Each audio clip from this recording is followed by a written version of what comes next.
이진숙 위원장이 이재명 정부 출범 후에 강한 사퇴 압박을 받고 있음에도 불구하고 버티고 있습니다.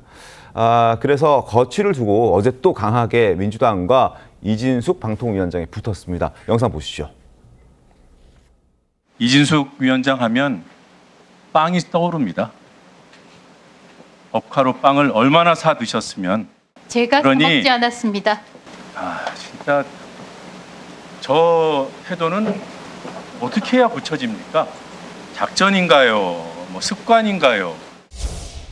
이진숙 씨에게 묻습니다. 이진숙 위원장으로 해주십시오. 그건 제 마음이에요. 종군 저도 기자시니까 김우영 씨라고 할 수밖에 없습니다. 그렇게 하세요.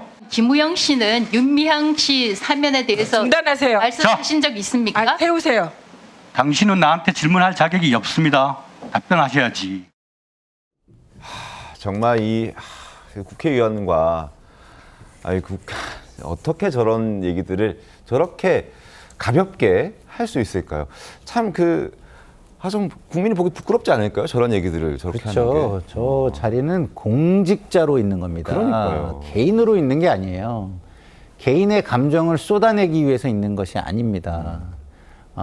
일단은 김우영 의원의 저런 모습은 너무 잘못됐다고 생각하고요. 그렇다고 해서 방통위원장도 저기에서 저렇게 맞서는 건 아니죠. 그래서 그게 부당합니다. 부당하기 때문에 이거에 대해서 답변하기 어렵습니다. 이렇게 좀 약간 소극적으로 했다면 네.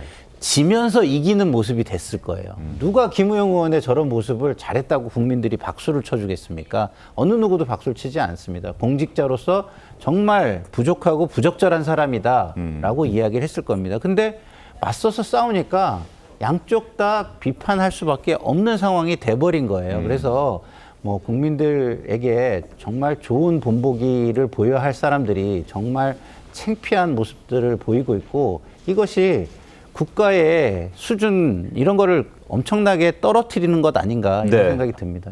그러니까요. 김우영 의원의 이진숙 씨도 잘못된 것이고, 그걸 또 받아치는 과정에서 김우영 씨라고 얘기하는 것도 뭐 좋은 소리를 듣기는 힘들어 보입니다.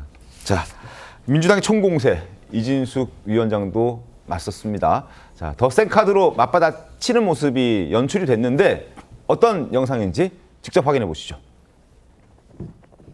왜 이렇게 지금 여당에서 공격을 한다고 생각하세요? 물론 이제 방송을 완전히 장악하기 위해서 지금 이제 법도 발의를 하고 있고, 이진숙 위원장을 쫓아내기 위해서 지금 여러 가지 노력을 하고 있는 것 같고, 법인카드 관련해서도 수사 지금 진행되고 있죠. 법인카드 중에 문제되는 부분이 뭐였습니까? 인사청문회 때 드렸던 말씀을 다시 한번 말씀드리면, 회사의 법인카드 사용 규정에 따라서 사적으로 이용한 거 없다는 사적인 거죠? 용도가 전혀 없이 예. 업무용으로만 사용했습니다. 그러면 지금 이 법인카드 많이 썼던 김혜경 여사와 관련해서 기소 유예가 됐잖아요. 저의 경우에는 예를 들면 조명현 씨 같은 내부 고발자도 없고, 제가 집으로 초밥을 시켜서 먹은 증거도 없고, 제가 과일을 사 먹은 증거도 하나도 없습니다. 저는 오직 업무 용도로만 사용했음을 다시 한번 강조해서 말씀드립니다. 자, 지금 더불어민주당은 어떻게든 방통위원장의 이진숙 위원장이 끌어내리고 싶어 하는 상황입니다. 끌어내리겠다라고 주장하고 있고, 그래서 이제 법인카드, 빵을 샀다는 의혹을 계속 얘기하고 있는 상황이고, 그래서 이진숙 위원장도 김혜경 여사의 얘기를 꺼내면서 소고기, 초밥, 나 이거 사 먹지 않았다라는 걸로 다시 한번 또 맞불을 놓은 모습이거든요. 정은혜 대표님 어떻게 보셨습니까? 지금 민주당이나 정부 입장에서는 네. 이진숙 방통위원장이 눈에 가시 같은 존재일 겁니다. 그래서 얼마 전에 이제 국무회의 하는데도 이진숙 방통위원장은 참석할 필요 없다라고 해서 참석하지 않고 있잖아요. 네. 근데 이진숙 위원장은 그 방통위원장으로서 지금 임기가 보장된 분입니다. 2022년 6월에 그 처음 그 윤석열 정부 방통위원장이 임명됐는데, 그 이후에 탄핵 이런 절차를 거치면서 중도 사퇴했기 때문에 그 사람들의 임기, 그러니까 3년이 보장되기 때문에 내년 8월까지 이진숙 위원장이 방통위원장을 하게 되는 거죠.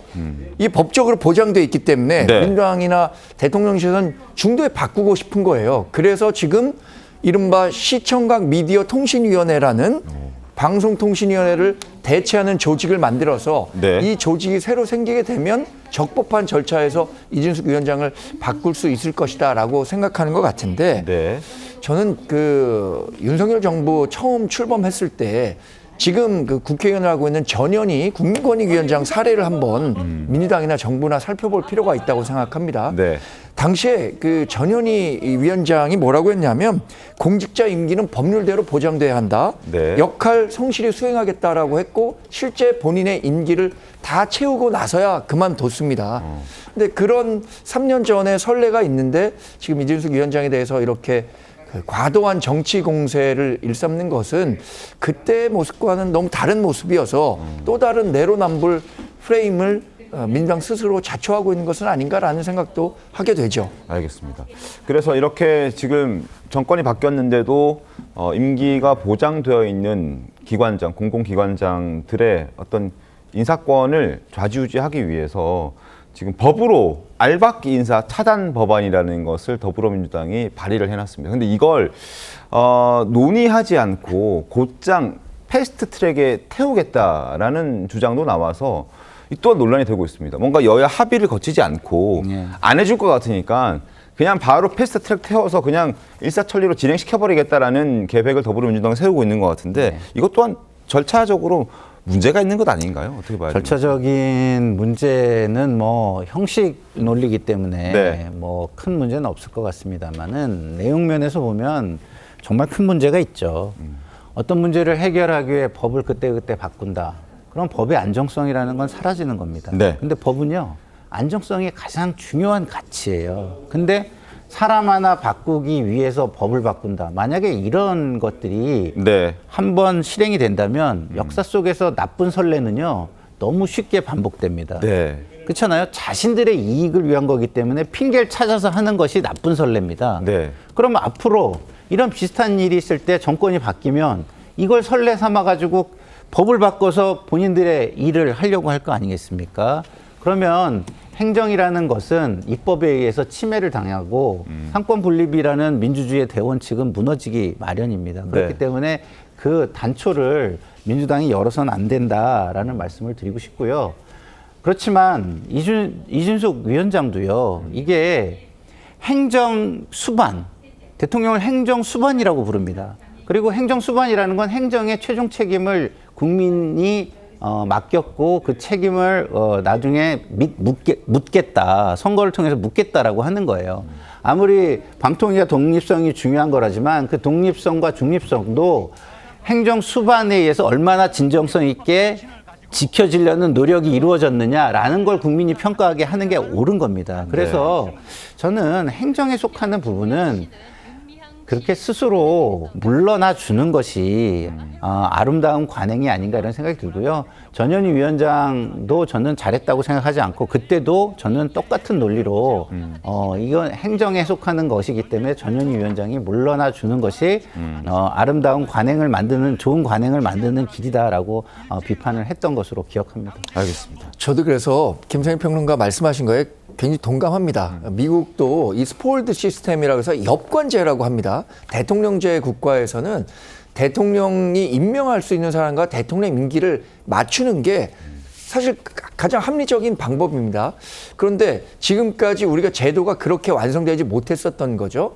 지금 민주당이 하고 있는 행보는 그러면 과거까지의 관례를 다 존중하고 이렇게 진행하면 되는 것인데 자기네들은 다 챙겨 먹고 이 국민의힘은 그렇게 하면 안 된다라고 얘기하는 것 자체가 좀 문제가 된다고 생각합니다. 저도 결과적으로는 그런 그 엽관제의 기본적인 원칙에 따라서 대통령이 임명하는 조직 또 행정부와 같이 일해야 하는 조직은 이 임기를 맞추는 게 중장기적으로는 맞는 방향이라고 생각합니다.